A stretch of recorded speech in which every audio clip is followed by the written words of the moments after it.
Je me lève, j'étais mort. C'est-à-dire quand je dis j'étais mort, j'étais mort. Là, l'éthylotest, ça se transforme en confetti. J'étais dead, je me mets à la fenêtre et là, lucidité instant. J'étais mort. Et boum, je deviens extra lucide. Et à partir de ce jour-là, c'est le déclic, je me suis dit, c'est terminé. Je ne veux plus cette putain de vie de merde.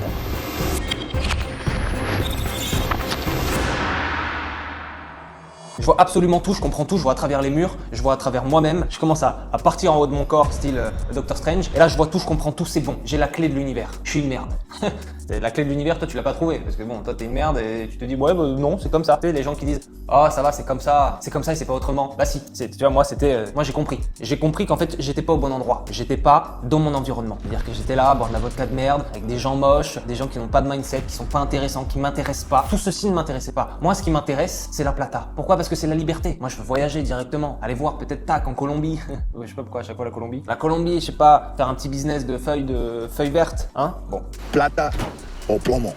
Donc là, je suis en train d'ouvrir les yeux sur le salariat, surtout sur ma vie. Parce que moi, j'ai des rêves. Moi, j'ai des rêves. Bon, tout le monde qui m'a dit, ouais, Alex, abandonne tes rêves, t'es qu'un rêveur, etc., etc. Mais si vous avez pas de rêve, vous êtes mort à l'intérieur. Moi, j'étais mort. C'est-à-dire que j'avais des rêves, j'avais une toute petite flamme en moi. Mais bon, le salariat, tu la coupes, cette flamme. Mets un grand seau d'eau dessus. Ça veut dire que pour entretenir cette flamme, la flamme du dernier combattant, eh bien, il va falloir travailler et entretenir tes rêves. Et ça se fait par quitter le salariat directement. Pourquoi? Parce que moi, je me dis, attends, j'ai des rêves. C'est-à-dire, moi, je veux voyager, je veux être dans un hôtel de luxe bord de mer. C'est pas grand-chose, mais bon, j'étais à Lille. Le luxe et le bord de mer, on en est très loin. Et donc, je commence à ouvrir les yeux. Ça veut dire que je rejette cette vie, je me déconnecte complètement de ce monde. Voilà, je suis l'élu. C'est une preuve de lucidité instante. Ça veut dire que je suis tombé dans une extrême lucidité. Je sais pas comment on peut dire ça, une sorte de clairvoyance. J'ai jamais vécu ça. C'était une transcendance. Ça veut dire que j'étais à 6 grammes. Boum, je suis tombé complètement à jeun, neutre. Et là, j'ai commencé à réfléchir sur ma vie. Ça veut dire qu'à partir de là, il y avait plus rien qui ne m'intéressait. L'amour, tu mets à la poubelle. Enfin, l'amour. Non, mais bon, l'amour pour qui? J'ai des papillons dans le ventre quand je la vois. C'est de la merde. Ça, oui, t'es un enfant, t'es en 6ème. Mais bon, à un moment donné, après, t'as la réalité. Quand tu deviens un adulte, l'amour, c'est quoi? C'est la loyauté, c'est basé sur des choses un peu carrées, etc. Parce que bon, l'amour, si c'est pour ramener de l'argent, si c'est pour être le provider, bon, ça peut pas être de l'amour. Les meufs, les potes, tout ce que tu veux, en fait, tout ce qui sert à rien, l'équitation autour de tous tes hobbies, tout ça, moi, tout ça, j'ai viré. Je me suis concentré sur une chose, faire de l'oseille. Donc là, il est 6 du mat, l'autre, elle me touche l'épaule, elle fait une danse du ventre, je la dégage, je lui dis, écoute, soit tu peux dormir sur le canapé, de toute façon, moi, je vais pas dormir. Je suis sorti et j'ai ouvert la porte, je suis parti marcher. Je suis parti marcher dans les bas-fonds de l'île. Je peux te dire, vaut mieux être armé, directement. Je commence à marcher et là, je suis en train de rejeter le système. Ça veut dire qu'au plus profond de moi, je suis en train d'établir un plan pour braquer la banque. Braquer la banque à long terme. C'est-à-dire que je suis en train de me dire que ce n'est pas la bonne voie, ce n'est pas la voie qui me rend heureux, ça part de là. Après bon, tu fais quelques recherches, tu comprends qu'en fait c'est un immense scam, il faut vraiment être soit soumis à 200%, soit complètement idiot pour pas voir que le salariat en fait est là pour t'exploiter. Enfin je veux dire, tout le monde l'a compris, depuis Henry Ford en 1920, tout le monde l'a capté, que bon, c'est la standardisation et c'est une soumission totale du peuple. Enfin, bon, j'invente rien, lisez Marx. Et donc là je suis en train de rejeter le système et je suis en train de comprendre que tout ça c'était un scam. Je l'avais compris, mais j'étais pas encore les deux pieds dedans parce que là j'ai une nouvelle mission, c'est je décide H24 de dédier toute mon énergie, tout mon temps et toutes mes ressources au travail de moi-même et de ce que je peux accomplir avec mes deux mains, ma bite et mon couteau. C'est 2 couteaux en fait. Donc là, je me mets en mode moine. Ça veut dire que moi j'étais en coloc, il comprend mais il comprend pas trop. Ça veut dire que moi je commence à développer des théories, etc. Il est en train de se dire ok, je vais pas tarder à me barrer parce que le mec il est en train de vriller. Je commence à me dire ok, il n'y a pas qu'une voie, il doit y en avoir plusieurs. Une voie, une deuxième, une troisième. Faut comprendre que dans ce monde, tous les jours que Dieu fait, on suce la bite à des mecs entrepreneurs, ouais mais Steve Jobs, mais Elon Musk, Warren Buffett, on suce la bite à tous ces mecs et nous le lundi matin on retourne bosser. Donc il y a une sorte de contradiction. Ça veut dire que on est là, on joue de la flûte pour des mecs mais qui sont au top du sommet, mais dès que toi en tant qu'individu tu veux essayer de copier ou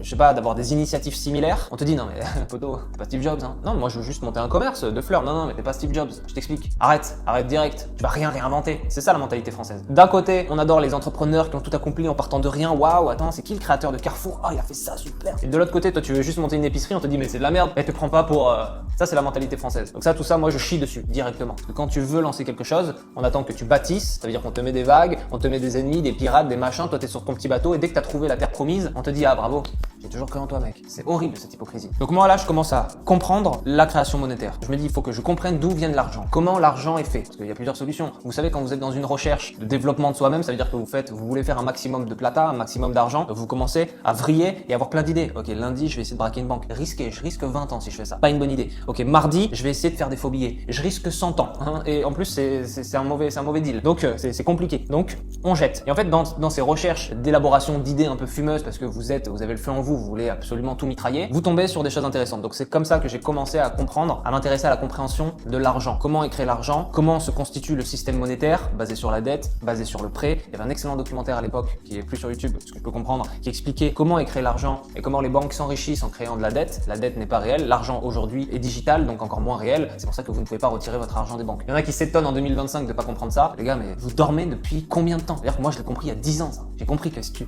vas à la banque, tu veux tout retirer, ça va pas être possible. D'une, ils ont pas les fonds, mais d'une, l'argent n'existe pas. Depuis 1971 avec les talons or, l'argent n'existe pas. Parce que l'argent n'est plus indexé sur ta réserve d'or. Ça veut dire que c'est la machine à billets, les gars. C'est la planche à billets. Il y en a qui, en 2025, ils se réveillent, tu sais. Ah ouais, putain, il n'existe pas l'argent. Mais tu dors depuis combien de temps, quoi? Ça fait 70 ans que c'est comme ça. Bref. Donc moi, je me mets en mode, ok, maintenant je veux comprendre comment faire de l'argent. Peu importe ce que je vais essayer de bâtir, je suis une machine à idées. Je trouverai bien quelque chose, un business de fringues, ou ci ou ça. Donc je commence à acheter des bouquins pour monter un business de fringues. Je me dis, ok, bon, il faut 5 ans d'entreprise sans revenu. Ok, on ferme le bouquin, entreprise de fringues, c'est fini. On va chercher autre chose. Hein, c'était il y a 10 ans. Donc moi, j'essaye de comprendre. Et je me dis, putain, faut absolument que je me bouge. Ça, c'est H24. Ça veut dire que je suis au taf, je plie des vêtements et je réfléchis. Je me dis, putain, est-ce que je pourrais monter un business de fringues comme ça et devenir Pimki? Impossible. Il faut des capitaux. Donc quand vous avez zéro, vous devez vous dire, ok, est-ce que je suis un génie des fringues? Non. On évite, on sort l'idée. Et en fait, tout ça était devenu une obsession. Ça veut dire qu'on est en 2014-2015. Moi, je comprends pas comment il y a des millionnaires. C'est-à-dire, je regarde des documentaires. Il y a toujours, ouais, alors il a monté son entreprise dans un garage et boum, il est devenu millionnaire. Attends, il y a une ellipse là. Il y a un gap. Il y a un chapitre que j'ai pas vu. Il est où le chapitre 2? Comment il a bossé chaque jour son cul pendant 3 ans pour devenir millionnaire? Non, il passe de ouais, c'était en 1902 et boum, en 1907, il devient millionnaire. Attends. Il y a un chapitre que j'ai pas vu là. Parce que la réalité, c'est ça. La réalité, c'est qu'il va falloir bouger mon cul et arrêter d'être dans la théorie. Ça veut dire que là, je commence à devenir obsessionnel. Ça veut dire que je ne pense qu'à une chose, c'est ce bruit-là. Dans ma vie, je pense qu'à une chose. Quand je parle aux gens, je parle que d'une chose. Et si ça parle pas de cash, c'est la même chose aujourd'hui. Ça veut dire que dans mes temps de repos, quand je suis pas sur le téléphone ou quand je suis pas sur l'ordi, j'ai ça dans la tête. Donc là, je suis en mode obsessionnel. Ça veut dire que j'ai eu une période déjà de pré-révélation dans la partie 1, avec le bac, avec le brevet, avec les études, avec ci, ça. Mais déjà dans la vie active, en fait, tout va plus vite. Parce que tu te prends des portes. Tu te dis, putain, je peux pas monter la hiérarchie. Et quand je regarde les clips de rap, je les vois tous en yacht. Et il y a un truc qui me manque là. Ça veut dire que moi, je suis matrixé par 50 Cent. Je le vois, il est à Monaco, dans des Aston Martin avec des grosses chaînes Ice. Comment je fais moi pour être à Monaco? J'étais à Lille. Hein. Donc tu vois, déjà, il y a un gap. Je me dis, qu'est-ce qu'il faut que je fasse? Il faut que je braque une banque ou que je fasse de la musique? Je comprends pas. J'ai essayé les deux. Non, j'ai pas essayé la banque. Il y a pas d'argent en physique. Donc moi, j'étais obsessionnel. Je commence à parler de rien sauf de l'oseille. Donc mon entourage s'inquiétait. C'est pour ça que je vous dis que la première chose à faire quand vous lancez un business, quand vous lancez une entreprise, quand vous lancez quelque chose, c'est de ne pas en parler à votre entourage. Pourquoi? Parce que ça sert à rien. C'est contre-productif. Les mecs, ils sont là, ils comprennent rien, ils sont salariés depuis 6 générations. Il y en a qui disent oui, il faut en parler, il faut discuter. Moi, je parle pas. C'est-à-dire que moi, je fais tout en soum-soum. Je vais rien faire, je vais pas aller dans ton sens, je vais devoir me justifier. Ça me saoule. Je me lève de table et je vais bosser. Tu comprends pas, c'est limite pas mon problème, tu vois. Je suis pas en train de te dire je vais braquer une banque. Un petit peu. Enfin, je veux dire, moi, c'est un choix de vie. Ça veut dire tu comprends pas, c'est même pas mon problème. C'est des problèmes internes de drama, parce que tu veux du gossip. Cette phrase-là, mais c'est pour ton bien, tu sais que c'est pour ton mal. Déjà. C'est des gens qui veulent avoir le contrôle sur toi, c'est des gens qui veulent transférer leur peur sur toi parce que eux n'ont pas réussi à accomplir ça et donc il y a une échelle de jalousie et donc ils essayent de retransférer. C'est même plus mon problème, c'est votre problème. Vous voulez pas que j'y arrive, c'est votre problème. Et moi j'ai le nom en tête. Hein. Moi le soir je suis Arya dans Game of Thrones. Et je répète les noms en chuchotant avant de me coucher des gens qui m'ont dit je croyais pas en toi. Joffrey, Cersei, Walder Frey, Meryn Trant. Ne vous inquiétez pas, je vous oublie pas les gars. Pardonne mais n'oublie pas. Mon entourage ne me comprenait pas, m'appelait pour voir si j'étais pas devenu fou, hein, forcément, parce qu'il y avait une snitch avec moi. Donc on m'appelle, etc. Et j'ai une petite anecdote avant de passer à la partie suivante, parce que là je suis en mode émulsion. Je fais pas grand chose, hein, les gars. Hein, parce que le samedi soir, je suis peut-être extra lucide. Le dimanche, je me remets de ma cuite. Le lundi, je retourne taffer. Ça reste ça la vie. Enfin, ma vie à cette époque. Donc là pour l'instant, je suis pas dans l'action, je suis dans la réflexion. C'est de la merde. Hein. Petite anecdote, j'étais en mode moine, ça veut dire que les soirées ça m'intéressait plus, les meufs ça m'intéressait plus. Je sais, ça paraît fou. Rien ne m'intéressait sauf comprendre comment faire de l'argent et comment s'élever. Donc regardez des choses, je regardais des documentaires, j'achetais des livres, tout ça, bon bah ça participe à la culture globale, mais globalement ça sert à rien. Je veux dire, t'es dans la réflexion, t'es dans la construction d'un mindset qui va être en opposition avec la standardisation du système, c'est-à-dire que les autres ils mangent des pierres et toi tu veux manger autre chose. Donc c'est compliqué, on est sur une sorte de rupture progressive et lente, mais en soi tu vas taffer le lundi matin comme tout le monde. Hein. Petite anecdote, le jour de mon anniv, j'étais tellement dans une obsession de réflexion que je me souviens que mon entourage m'appelle pour me le souhaiter et que moi je suis complètement déconnecté. Et c'est là où c'était déjà il y a 10 ans où j'ai arrêté de fêter mon anniv. J'ai compris que tout ça servait à rien, que c'était un jour de plus, un jour de moins, c'était de la merde et qu'en fait j'étais pas du tout dans le mode ah ouais je vais m'acheter du champagne, bordel, j'étais tout seul en plus à mon anniv, mon coloc était pas là, donc j'étais tout seul et c'était très bien, ça veut dire que j'avais pas besoin de m'acheter du champagne ou de m'acheter un gâteau ou de m'acheter je sais pas quoi, faire genre je fête, mettre une bougie, souffler comme une merde. Je me suis dit non, c'est un jour comme un autre. Ok, le temps passe, justement, le temps passe, j'en ai plus du temps. Donc vite, très vite demain. C'est pour ça commence, tu vois, les anniversaires, les machins, les trucs, tout ça c'est pour les enfants quoi, c'est bien, tu souffles tes 14 bougies. Moi je m'en fous, hein, j'ai bu de l'eau et je suis reparti à la guerre. Et je me souviens que mon entourage m'a appelé et me disait alors tu vas faire quoi aujourd'hui, etc. Je dis, je vais rien faire, les gars. Pourquoi, qu'est-ce qui se passe aujourd'hui? Mais c'est ton anniversaire quand même. Ah, il faut que tu fasses un truc, le champagne. Non, je m'en fous, je m'en bats les couilles. Si j'ai pas envie de boire. Ah, je suis obligé de me mettre une auto-cuite. Next. Donc c'est comme ça que j'étais en mode Navy, j'ai commencé à être en mode Navy Seals, c'est-à-dire chaque jour c'est le même que le précédent, on se concentre et on se focus. Donc là j'étais dans la réflexion. Deuxième chapitre, action. C'est-à-dire qu'à un moment donné, je me dis mais putain, comment faire de la plata? Comment faire de la plata? C'est-à-dire que dans ma tête, j'avais qu'une chose, j'avais un singe qui faisait de la cymbale, mais c'était pas de la cymbale qu'il avait, c'était 100 balles. C'était de l'oseille directement. Et donc tous les jours, je me levais, j'allais au taf, je prenais le métro. C'était la vraie vie, hein, c'est-à-dire je me levais tôt, j'allais prendre le métro, j'allais à Villeneuve-d'Ascq, j'allais plier ces putains de vêtements et dans ma tête, c'était argent.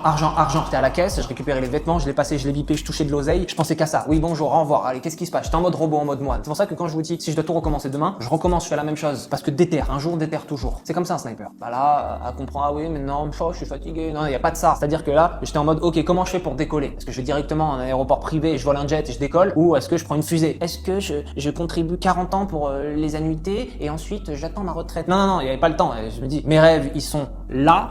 Moi, je suis ici. Comment je fais pour les atteindre? Est-ce que je prends une fusée? Est-ce que je prends un skate? Est-ce que je prends une trottinette électrique et j'écrase tout le monde? Il faut comprendre que j'étais tellement frustré de mon quotidien de merde, que je ne voyais que ça comme solution. Donc là, j'étais en mode action. Ça veut dire que quand j'essaie de comprendre les trucs monétaires, etc., mais bon, ça va 2 minutes, hein, ça va pas m'aider à faire de l'oseille. Donc j'ai compris comment le monde marchait. Le monde, c'est un scam. Maintenant, je passe à autre chose. Je passe à comment faire de l'argent concrètement. Et là, je vous dis un truc. Le problème avec moi, je vous le dis honnêtement, j'étais à 2 doigts de me faire virer de mon taf. Parce que j'ai un énorme problème avec l'autorité. C'est-à-dire que moi, tu vois, j'ai un ego. Si tu me dis, Alex, va faire ça, fils de chien, je vais dire, tu vois, je vais avoir les veines comme dans les mangas là. Tu vois, je vais avoir une veine sur le front, je vais être très très crispé et si je te mets pas un low kick de derrière les fagots, tu t'en sors bien, tu vois. Et je m'en souviens qu'à Lille, j'avais dit à ma manager, c'était la fille de la patronne, tu vois, horrible, tu vois, déjà, moi j'avais pas eu de chance. J'étais avec que des femmes déjà, erreur, ça veut dire que tu veux du drama, tu veux du gossip, t'en as toutes les heures. Et j'étais avec la fille de la patronne, donc ça veut dire qu'elle se permettait tout. Et un jour, elle m'a dit un truc et je dis, ah ta gueule, quoi. Et tu vois, ta gueule en mode, ah, dans le sud, on dit, ah ta gueule, ça se dit pas, mais bon, moi je le dis, tu vois.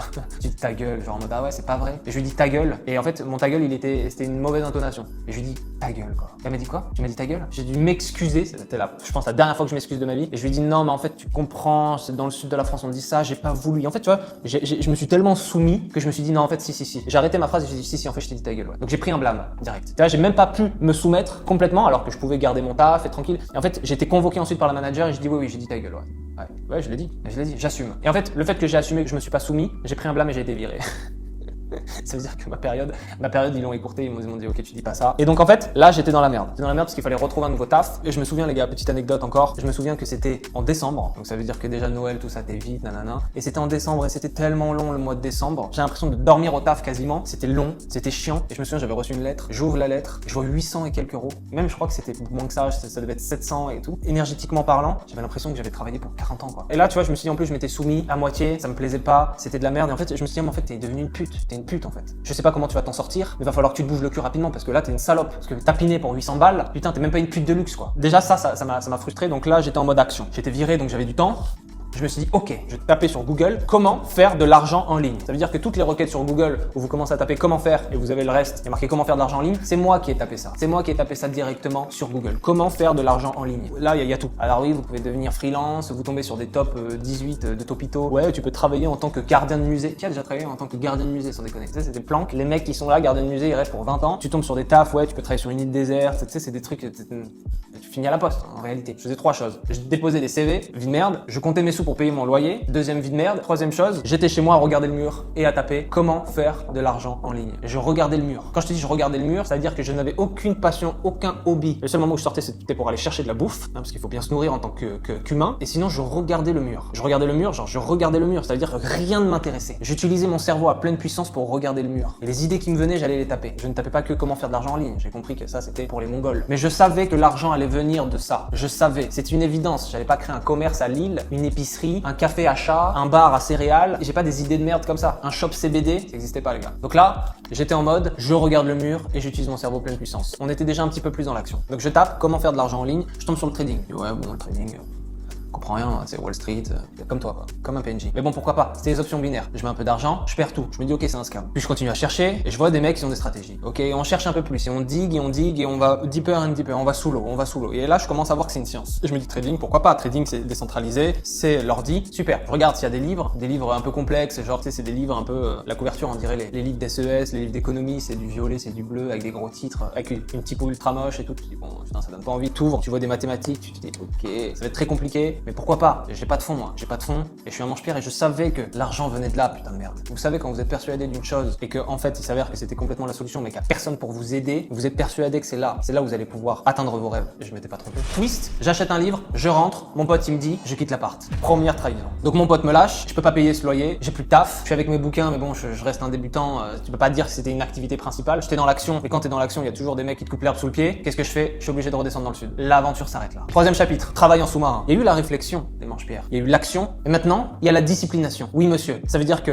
il y a eu 3 phases de mindset. Là, on a réfléchi, on a commencé à agir, et maintenant, on n'abandonne pas. Je redescends dans le sud, je trouve un taf, plus simple, pareil, hein. Vêtements, de la merde. Hein. Quand je vous dis j'étais plieur de vêtements, c'est que les vêtements, je sais les plier. Pas plus tard qu'hier, je faisais du shopping, je prends un vêtement, de manière naturelle et instinctive, je plie ce putain de vêtement. Y a pas une meuf qui vient me dire et qui me dit vous travaillez ici? Sale tu as pas ma Rolex?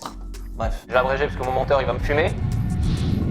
Fini la coloc, retour à la réalité, première trahison que je subis comme ça parce que je pensais qu'on était une équipe, je pensais que j'allais pouvoir peut-être avoir un délai de 3 semaines parce que l'autre il va travailler. Non, seul, trahison. Ok, on redescend, traversée du désert. C'est intéressant parce que c'est pas une traversée du désert en trading, mais c'est une traversée du désert pré-trading. Ça veut dire que vous êtes dans l'action, vous voulez vous intéresser à un sujet, mais tout votre environnement vous en empêche. Que ce soit votre entourage, votre taf. Ça veut dire que mentalement vous n'êtes pas complètement libre. Ça veut dire qu'aujourd'hui moi je vis du trading, je parle du trading H24, tout va bien parce que mon esprit mentalement il est concentré. Mais quand vous êtes au boulot, quand vous êtes avec, vous rentrez, vous voyez votre femme qui est impinable depuis 10 ans, hein, au début elle portait des robes de soirée magnifiques et maintenant vous voyez qu'elle est full quechua, elle a baissé, elle te dit bon, vous avez déjà quelque chose d'ancré, comment faire pour libérer cet espace dans votre cerveau et le projeter proprement? Vous devez le faire. Il n'y a pas de solution, c'est que vous devez libérer votre espace de cerveau et en fait vous devez allouer le temps que vous avez aux bonnes choses. C'est aussi simple que ça. Donc routine abominable, je redescends dans le sud, je trouve un taf minable et là les premières semaines le temps de s'adapter, je me dis hey, t'es en train de faire quoi? C'est mon esprit qui me parle comme ça. Il me dit retour à la case départ fils de pute. Je lui dis non poteau, on va continuer à travailler en sous-marin. Et là, moi, j'abandonne pas. Never, never, never. Jamais, jamais, jamais on abandonne. Jamais. En tout cas, quand je vous dis jamais, c'est que je me suis mis une semaine le temps de prendre un appart vite fait, d'acheter une table basse, déjà mon cul. Et après, c'était direct, on se remet sur les graphiques. On épluche des livres, on regarde. Moi, j'ai lu tous les livres hein, que je vous dis. Les Jesse Livermore, les Gann, les machins, les ci, les ça, je les ai lus. Je les ai engloutis. Putain, mais comment il tradait en 1909? C'était un Nicolas Darvas, c'était un Jesse Livermore. Comment il faisait? Tac, tac, tac, tac, tac, tac, tac. On prend, on mange. Si je tradais pas, je lisais. Si je lisais, je tradais pas. Pause de midi, je regardais des trucs sur le trading. Il y avait pas grand chose sur YouTube. Donc pause de midi, j'étais avec mon bouquin. Tac, tac, je mangeais ma salade claquée, la Sodebo. Je regardais parce que je vais pas manger des sandwichs en triangle comme tous les pélos. Après, je vais devenir fat, je vais devenir horrible. Non, reste celle-ci. Je lisais, ah, qu'est-ce que tu lis? Tiens, ben, je lis ça, Nicolas Darvas, j'ai trouvé en français. Ah, c'est ça un mec qui a réussi. Et là, mes collègues qui me disaient, non mais t'inquiète, hein, ça sera jamais comme eux. Il y a une collègue un jour qui m'a dit, tu sais Alex, je sais que tu vas réussir. Bah oui, ça le j'étais en train de travailler à H24. Ça veut dire que moi je pliais des vêtements, j'étais conseiller de vente. Ça veut dire qu'il fallait parler aux gens. Je m'en bats les couilles de parler ou pas. Rien à foutre. Oui, vous voulez quoi? Vous voulez un pull? Allez, tiens, voilà un pull. Ah, vous voulez pas cette couleur? Quelle taille? Ok, tiens, dégage. Et après, boum, je me mettais derrière la caisse et je commençais à lire. Qu'est-ce que vous faites? Je lis, madame. Vous lisez quoi? Est-ce que ça vous regarde, madame? Je m'en battais les couilles. J'ouvrais MT4, j'ouvrais MT5. J'étais à 200% dans autre chose. Et ça, c'est la réussite. Ça, si vous voulez exceller dans quelque chose, vous devez être complètement obsessionnel avec ça. J'ai fait des erreurs comme trader les jours où je pouvais trader, mais je pouvais pas trader tous les jours. Parce que quand vous êtes dans un taf de merde, plus votre taf de merde, plus vos horaires elles sont merdiques. Hein. Donc moi, j'étais toute la journée au taf. Je pouvais pas tricher. Je finissais à 18h, je retrouvais un appart seul ou un appart avec une gonze. Donc on taffe, on est dans une routine, on taffe la plata dans la tête tout le temps. On taffe, tu fais quoi Alex? Ouais, je taffe. Ça veut dire que là, j'étais en sous-marin. Sous-marin, ça veut dire quoi? Ça veut dire que je travaillais sous l'eau. Ça veut dire que j'étais dans un taf. Mon entourage pensait que j'allais faire carrière dans ce taf ou alors ils voyaient pas d'avenir pour moi. Ils me disent mais ça va, tu fais que ça. Est-ce que tu veux pas peut-être changer? Est-ce que tu veux pas comme si je voulais faire carrière. Mais moi, je disais rien. J'avais compris déjà quand ils m'ont souhaité l'anniversaire, j'avais compris déjà que c'était mort, qu'ils ne comprenaient pas de près ou de loin. Donc moi, j'étais en mode sous-marin. Je travaillais pour moi, par moi. Je voulais rien. Je donnais de compte à rendre à personne. Je perdais pas d'argent. Je perdais juste beaucoup de temps parce que j'étais pas encore en réel. J'étais même pas en démo. Ça veut dire que j'étais en train d'observer les graphiques. Quand je vous ai dit que j'ai regardé les graphiques pendant des mois, c'est que je les ai regardés et j'avais pas de fond à mettre, les gars. Ça veut dire que il faut quand même un petit tremplin. Moi, je m'en battais les couilles de vivre dans 20 mètres carrés. Je m'en battais les couilles de savoir si j'étais un manche-pierre ou pas. Les gens, ils me regardaient, ils me disaient ah, tu viens sortir, etc. Parce que j'étais dans une ville où ça sortait beaucoup. Je disais oui, j'arrive. Mais en fait, je me pointais jamais. Pourquoi? Parce que je bossais le soir. Je bossais. Quand vous êtes obsessionnel comme ça, vous êtes sûr de pouvoir y arriver. Le reste, c'est qu'une question de temps. La grande question, c'est pas comment, c'est quand. Ça veut dire que le trading, moi, je commençais à avoir des affinités. Je commençais à regarder des patterns, je commençais à me dire, putain, j'ai remarqué ça, j'ai remarqué ci, j'ai remarqué ça, ok. Je commence à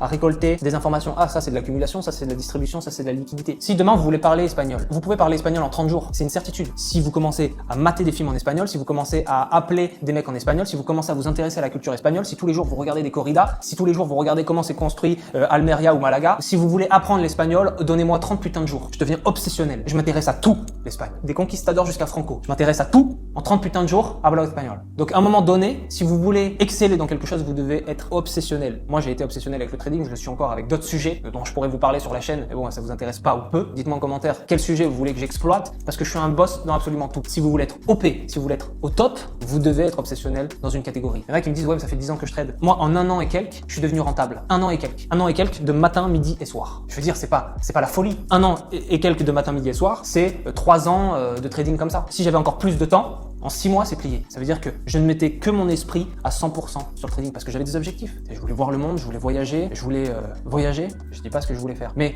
il faut absolument mettre toutes ses ressources, toute son énergie dans quelque chose qui va vous rendre à terme riche.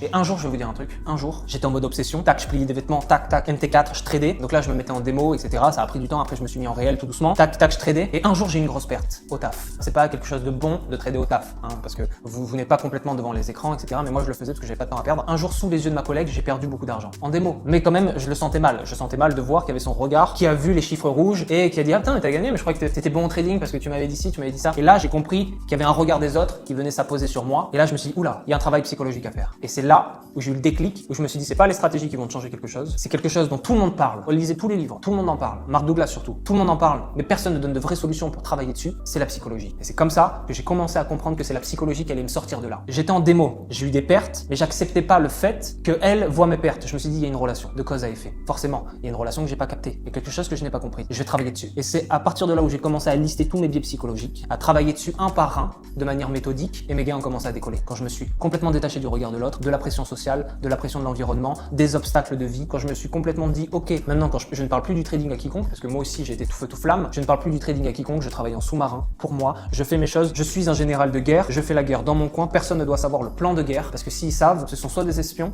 soit des enculés. Je travaille pour moi, par moi, et la réussite, c'est pour moi que je vais la faire, et pour personne d'autre. Toutefois, un jour, il y a ma boss qui me convoque. Donc moi, j'étais en mode trading, ma routine, elle était superbe. C'est-à-dire, je travaillais, je me pointais au taf. Je sais pas si je vous l'ai dit, mais à ce taf-là, il y avait un énorme miroir, un miroir vraiment très grand, et je me vois à 6h du matin en train, parce qu'en fait, on commence à 10h officiellement, la boutique ouvre à 10h, on devait se pointer à 9h, voire avant, pour nettoyer. Déjà, vous étiez une pute. Et je me souviens, il y avait un immense miroir qui reflétait toute l'enseigne, et moi, je me vois encore avec la serpillière passer, et je me vois dans le miroir, et tous les matins, je me dis, t'es une pute, hein. Regarde à quel point t'es une pute, hein. Continue de balayer, sale pute. Moi, j'étais extrêmement dur avec moi-même. C'est pour ça que vous me pensez dur avec vous, vous n'êtes pas dans ma tête, les gars. Parce que ce que j'essaye de vous inculquer, c'est de vous motiver à vous bouger le cul, parce que vous êtes quand même une pute. Vous êtes une pute, monsieur. Vous aussi, vous êtes une pute. Ah non. Ah non. Ah non. Ça, je peux pas vous laisser. Moi, je pense que vous êtes une grosse pute. Non. Donc moi, j'étais dans le miroir comme ça, et je me dis, t'es une pute comme ça. Et un jour, il y a ma boss qui me convoque. Je me dis, putain. C'est ma collègue qui a du snitch, le fait que je trade, ou alors que je m'occupe pas des clients, putain, je suis dans la merde, etc. Ma boss me convoque, me dit, Alex, va falloir qu'on parle. Elle me convoque dans son bureau de merde, stressée, elle met des temps, elle met des pauses, elle dit, j'ai une nouvelle qui va pas te faire plaisir à t'annoncer. La direction a décidé de fermer la boutique. Je lui dis, ça veut dire quoi? Elle me dit, ça veut dire que t'es viré. À partir de maintenant, t'es viré et tu ne peux plus travailler ici. La suite dans le prochain épisode. Boum.